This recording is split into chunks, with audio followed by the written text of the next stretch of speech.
it's supposed to be an idyllic society, but it's actually much worse than that. Let's read The Giver to find out how.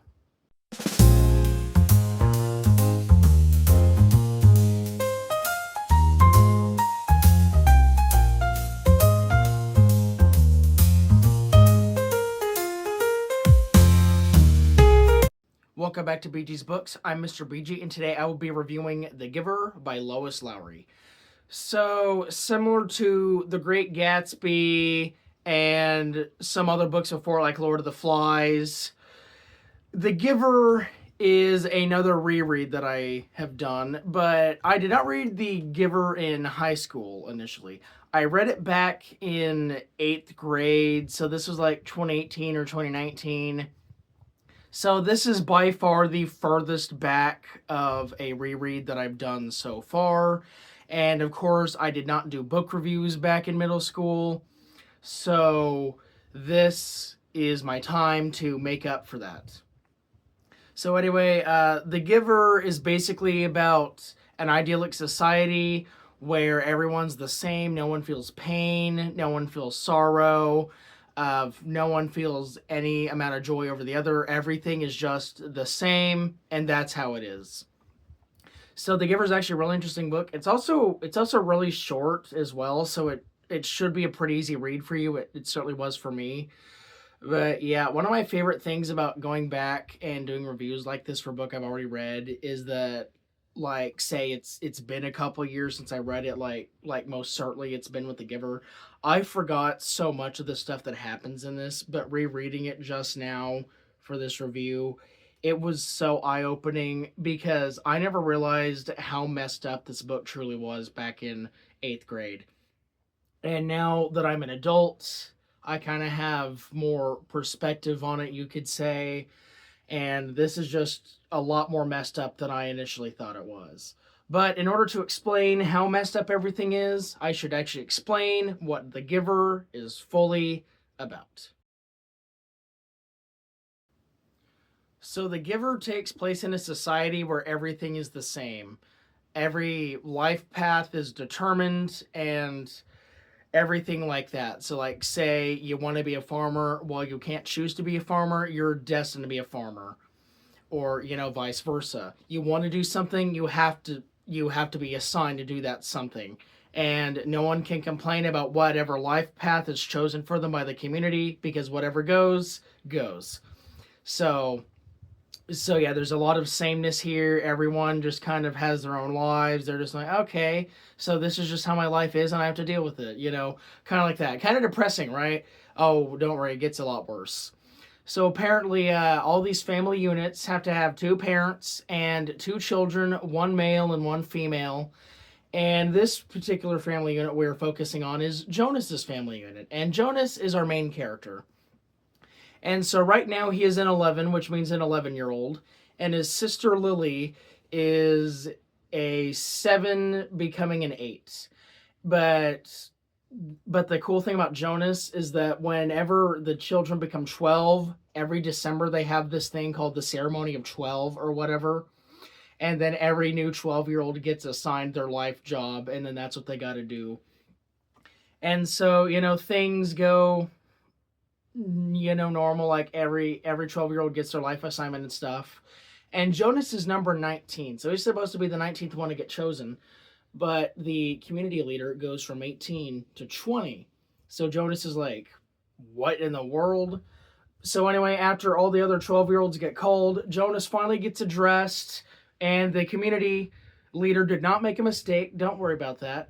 But it turns out that Jonas was actually skipped over because he is of very special importance.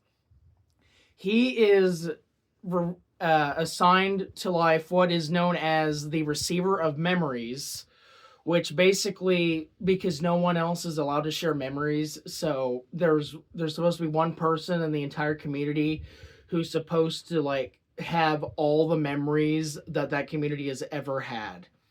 And through a process by which we'll get into shortly, he's supposed to look at those memories and kind of get them and understand everything. It's like a guidance thing because these the all the leaders of like these like elder leaders of the community like seek out the receiver memories for advice for what to do, and so the receiver like uses those memories in order to like advise and stuff, and that's kind of what's going on.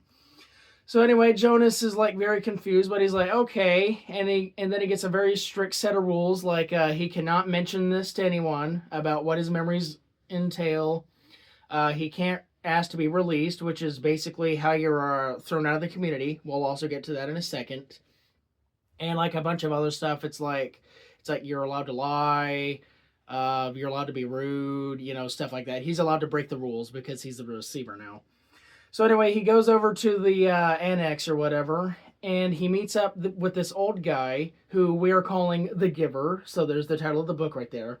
And the Giver is the old receiver of memories, and his task is to give Jonas all of his memories so that Jonas can be the new receiver, if that makes sense. And so one of the main stipulations about being the receiver is that it will require a lot of immense physical pain, and you're like, what's going to happen? And I will also get to that in a second. But basically, so for a while the Giver just kind of gives Jonas like pleasant memories. It's like, say, one is him in the snow on a very snowy day sledding down a hill, because with this community, hills don't exist, snow doesn't exist, sleds don't exist. So I guess they like have major climate control or topography things or something. I don't know. It's so weird. But anyway, Jonas was like, that's very pleasant. That's very pleasant. So, over the course of the next year, the Giver gives Jonas many memories that are pleasant and ones that are not so pleasant. Like, there's one with sunburn, there's like ones with war and soldiers dying of starvation and their wounds and everything, all this stuff that's painful. And we learned that the last receiver, who was 10 years before Jonas's time, was also assigned to be the receiver. But this was a girl, by the way, and she decided to quit as the receiver because she just couldn't take the emotional turmoil that those memories were putting her through. But Jonas is different. He's certainly headstrong, we can say that. And so, yeah, over the course of the year, Jonas just gets all these painful memories. And eventually him and the Giver start realizing we should give all these memories to the community. Like, everyone is just like emotionless drones. They just don't know what to feel or think or anything. And the Giver's like, that's what I need you for, Jonas. So basically they make a plan that like Jonas is gonna head out on his bike with an extra pair of clothes. He's gonna place his bike in the clothes next to a river so that he drowns in the river. And then everybody says like, Jonas, Jonas, Jonas, Jonas, slowly to forget them. But meanwhile, Jonas will actually be riding into Elsewhere, which is this supposedly mythical town where everything is actually all right, or not all right, but normal as we see it. And basically, yeah, that's what he sets out to do. But before that, he finds out what a release actually means. So the way the community describes a release is like kind of a peaceful thing. It's like if you're old or something, you just kind of leave the community and don't come back or whatever. But there's something a little more nefarious than that. So as I said, every family unit is supposed to have one of each child, one female and one male.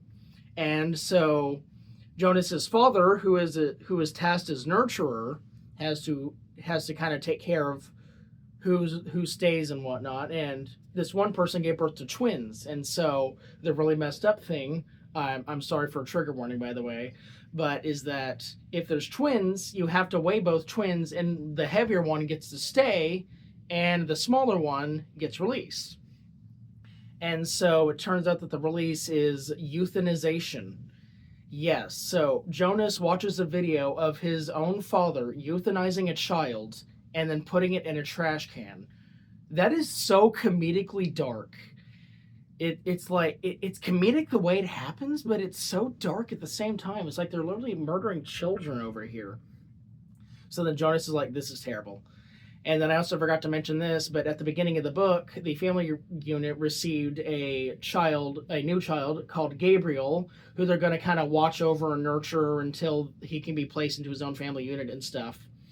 But Gabriel is kind of the odd one out, you could say. So he's supposed to be released, and of course, now that we know that released means killed or euthanized, Jonas doesn't like that. So before he leaves town, he gets Gabriel and he goes. But before he goes, he tells the giver that he wants him to come with him, and the giver's like, "No, if I go with you, everything will go into collapse. So I have to stay here to keep everything intact before you return or whatever." So Jonas is like, "Okay." So then basically for the next couple days or so, Jonas just bikes through whatever with Gabriel, and then in the final scene of a book, they finally reach what they hope is elsewhere, and they get on a sled in the snow and start sledding down in the snow, and that's where it ends. So overall, what did I think about The Giver? Well, as someone who hasn't read The Giver since middle school and I've just reread it, I certainly thought it was a lot better than I remember it being, because when you're in 8th grade, you really don't like slow paced stuff. The Giver is kind of slow paced, I can say that. I mean, the later half really gets going, but the first half of it is really slow and stuff, and so a lot of 14-year-olds aren't really into that, but I love character stories, and this is very much a character story. And so I think the slower pacing can be forgiven because of that. But anyway, so outside of the slower pacing, I thought The Giver was just a really interesting look as to what people want society to be, but what it actually is. And what it actually is, it's not good, because I read The Giver when we were going over the topic of utopias and dystopias. A utopia is like a perfect future world where everything's perfect, and a dystopia is the exact opposite of that. So the community in The Giver is supposed to seem like a utopia on the outside. Everything's the same, nothing goes wrong, there's no pain, there's no hunger. But of course, once you get later into the book, you realize that it's actually more messed up and more dystopian than you realize. And so our main character, Jonas, he's going on a heroic journey to kind of save the entire world, or I guess just the community, from all the sameness and having individuality again. Which is what I think this book is about, individuality. Because remember, everyone's the same. No one can think differently. No one can choose what they want to be. They have their life paths chosen for them. So I think that individuality and identity are a big part of The Giver. And I'd say that that theme is really well done. As I said, the book is super short. It's like look at this. The book is super short. But anyway, so yeah, The Giver is just really interesting. I will say, though, one problem that I have with it is that everyone has a problem with this, but the ending that I just mentioned in the summary parts is basically kind of cut off. There's not an official ending. It just kind of ends too suddenly on a cliffhanger. And so a lot of people are going to be annoyed by that, myself as well. But luckily, The Giver is the first book of a series of 4. Right now, I am currently going through Gathering Blue, which is the second book. After that will be Messenger, and then after that will be Sun.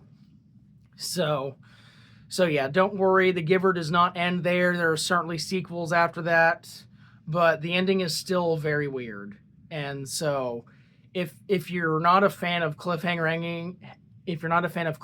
endings, it depends on what the cliffhanger is. For people like me, then you'll probably get annoyed by it. But if you're willing to read the sequels, I think it could maybe wrap up. I don't know. I haven't finished the series yet. But anyway, so those are just my thoughts on the Giver. I thought it was a really interesting read, especially coming back to it as an adult this time and kind of understanding a lot more of what's going on than my 14-year-old self. But yeah, The Giver is just a really interesting read with a lot of hidden meaning and everything. And yeah, go read The Giver. But yeah, so that is the end of the video, guys. I hope you guys enjoyed it. I really enjoyed going back to The Giver after all these years, and I will definitely be doing more books like that in the future, like Fahrenheit 451. That's on my shelf. I read that back in my freshman year. And then The Outsiders, I read that in my 7th grade year, so I really want to do that, especially since I'm in the Tulsa area where The Outsiders takes place, so I really want to do something special with that eventually. But anyway, enough of that. Stay tuned because I will be watching, or not watching, I will be reading the other Giver books, and I will be reviewing them here as well. So if you like that, be sure to subscribe to the channel and click that notification bell to make sure that you get notified whenever I release those videos. And also, like the video if you liked it. And please consider subscribing to the channel if you have not. But anyway, I've been Mr. BG, and this has been BG's Books, and I will see you guys in the next video.